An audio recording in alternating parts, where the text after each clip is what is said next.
First and foremost, speaking on what Debo is bringing to the offense, I'm incredibly excited about what Debo is going to be as a member of this team.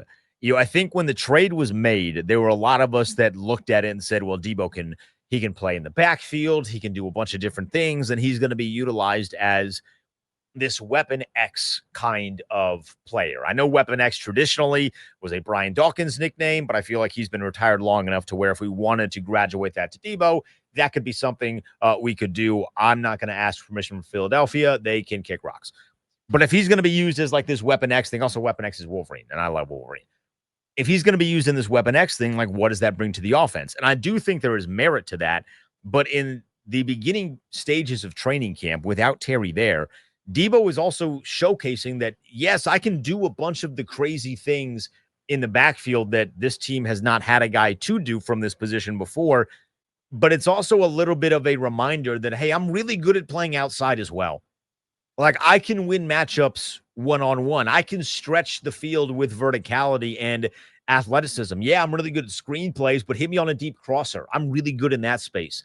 I can win on a go ball off the line of scrimmage and create separation. The route tree that Debo has as a guy that would play your wide receiver 2 to Terry's wide receiver 1, or if you just want to be a little bit more even playing field, wide receiver 1B to Terry's 1A. Debo brings a whole nother element in terms of the route combinations because he's a better route runner than anyone they had playing wide receiver 2 last year. His bag is a little bit deeper when it comes to route running and the ways that he can open up the field and find space in the field. There are a bunch of good to decent wide receivers on this roster. Jalen Lane has showed some flashes.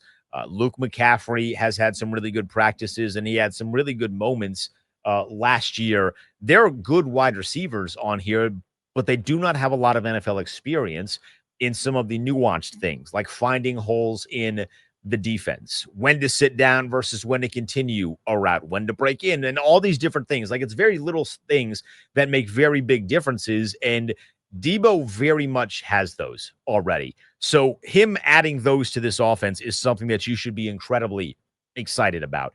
And then what Mikey said about them working together during practice, but also outside of practice. We played a clip yesterday where Dan Quinn was talking about the unseen work that Jaden Daniels is doing. And he had given an example of Jaden walking off of the practice field early in the morning as the sun is rising, which if you pay attention to sunrise here, that's around 5:45, 5:50-ish, so to speak, at various different points. It's a little earlier, closer to DC, a little later in Ashburn because it's a little bit more far west. But it's around the 5:45 range. Dan Quinn's doing cardio and he sees Jaden coming off of the field. That's a great example of unseen work. But there are other guys doing this, right? And Jaden is become a leader of the franchise. I don't know if he is a leader in terms of your rah-rah speech guy, but I don't think that he needs to be. Like when you think of John Allen in previous years, John Allen, he was ready for a pregame speech. I'm ready for it. I got my speech lined up. I'm going to get everybody hyped. We're going to go out there and play ball. I don't know that Jaden is that, but he very much is a lead by example.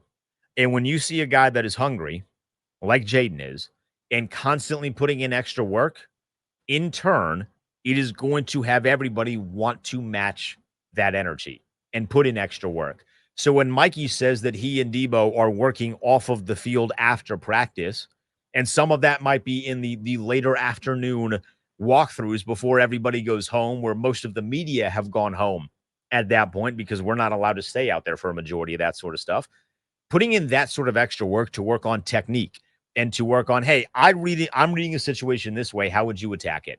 And then work together with that. We know that Mikey is a competitor. He was my favorite defensive player to watch last year because it didn't matter who he lined up against. He wasn't going to win every single rep, and there were some losses the same way that there were some wins on reps, but he was not afraid of anybody. We saw that in that first Thursday night game against Philadelphia, which is when he started to transition from the slot to the outside and say, like, all right, this is the guy. Like, we're done with the St. Juice experience. We are done with the Michael Davis experience. This Thursday night game was a showcase. Mikey can play outside, and we knew that because he went up against A.J. Brown, who had about a 5 to 6 inch height difference over Mikey Sainristil, and it didn't really matter. Mikey was not afraid of him in any way, shape, or form. And then when he matched up against Devontae Smith, it didn't matter. He was not afraid of Devontae Smith in any way, shape, or form. So we know he's a competitor. Getting to work with a guy like Debo with some of these intricacy things, that is what really, really excites me, and everybody getting in on it. So Mikey and Debo are working. We have heard from guys that are out at camp. Von Miller is working with guys that are young on the offensive line. Javon Kinlaw is working. Johnny Newton is working. Everybody is working with one another. That has not always been the case here. And that really speaks to the great culture that Washington is building. It's very easy, and I am a victim of this. Obviously, look, I got 3 hours to kill. We're going to talk the Terry stuff. And usually the Terry stuff is going to be the opening subject. That's how the sausage is made here. But there are other guys and other things going on this roster outside of the Terry thing, and to see everybody in the culture being cultivated the way that it was last year, and then a continuation from last year to this year, to where everyone realizes like there's not fights happening. Maybe there will be at some point a scuffle or so, but this is not an organization where they're fighting every single time. We've already seen fights in Pittsburgh. They went and got Jalen Ramsey. Jalen Ramsey and DK already having some issues as competitors in camp. That's not how things are operating here. They're realizing, like, when you realize training camp is something that you are supposed to utilize to just work and get better, I feel like it makes it a lot more fun for the players there, and it's a lot less grueling, and you understand that you're working towards a common goal. That has never been the case here for a long, long time. A long, long time. I don't know what training camp was looking like in the Gibbs era in the 90s, the 80s and 90s. If someone was out there working at training camp, let me know. I don't know what those look like. I know what they look like in the Ron era. I heard what they look like in some other eras, the Jay era, the Shanahan era, the Zorn, and it's different. It's just a completely different, and it's 180 from what it has been, and that's how you get better. So Mikey complimenting Debo, and that was one of the first times that Mikey, I think it is the first and only time that Mikey had done any sort of podium. So generally how that works, we get the coaches a lot, and then they kind of cycle in players. And Mikey has graduated to a podium player, which is great because he is incredibly insightful. And like that nugget is a good example of it. There is one more thing that I want to play because, as I mentioned, the Terry thing is the biggest storyline going on with this franchise right now. Dan Quinn was on the Junkies this morning, and I think this was EB. EB asked Dan Quinn about Terry McLaurin and when we are going to see Terry. He's currently on the PUP list dealing with an ankle injury. They asked Dan Quinn when we are going to see Terry on the practice field, and here was Dan Quinn's response. Yeah, I'm right, Jason. It's when you go on to PUP, there's an element, from the first part where, there's some rehab that goes. And so for Terry specifically, an ankle, it's not that uncommon where towards the end of a season, you have that and you're dealing with a little bit in the off season. I don't have a specific timetable on it. We're thankful that he's here and that the work's getting done. But he and Sam Cosme, they do rehab and some days field work, some days, rehab, strengthening work, and then the afternoons meetings, and they're able to, watch the walkthroughs in the evening, although they can't go through them yet. So we'll just take it, step by step with he or any player really in this spot. Like, we're not going to miss anything, man, and take the next step. But I don't have a timeline to say it's, 3 days or, 5 days into that space. We're just going to make sure like he can absolutely, fully be Terry and let it rip. And then we'll begin the process. And then it goes then it's individual work and then some team reps. So it's kind of like a build up to get yourself ready. At the start of training camp, that's what we did with the team. Like, we ramp up, shorter practice, a little bit longer.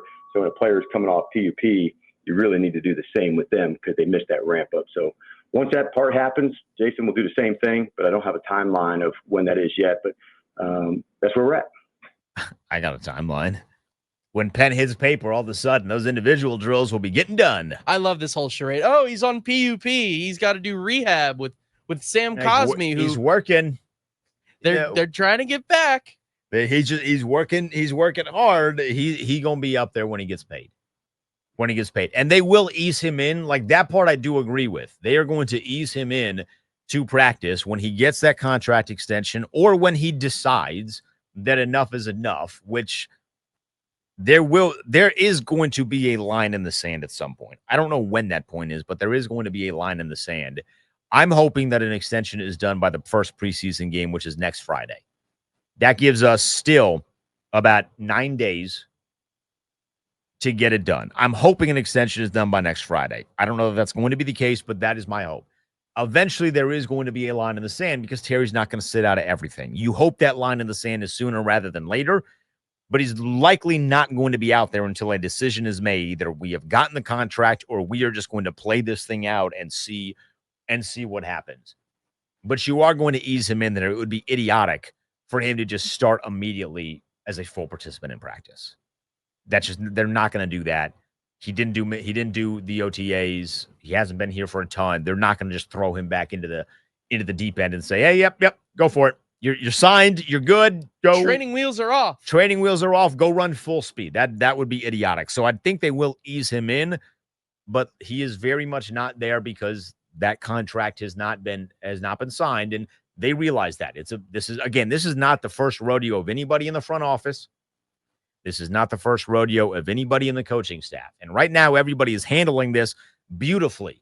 They're saying all the things they need to say without being petty and obnoxious in front of microphones. They haven't called him Troy yet, the way that Bruce Allen was royally mispronouncing the name of his quarterback, Kirk Cousins, instead of Kirk. They're not mispronouncing his name. They're not being idiots. They're not taking petty shots at him. They're saying everything they need to. And when business gets done, everyone will hug it out and we'll go out there and we will have a grand old time in 2025.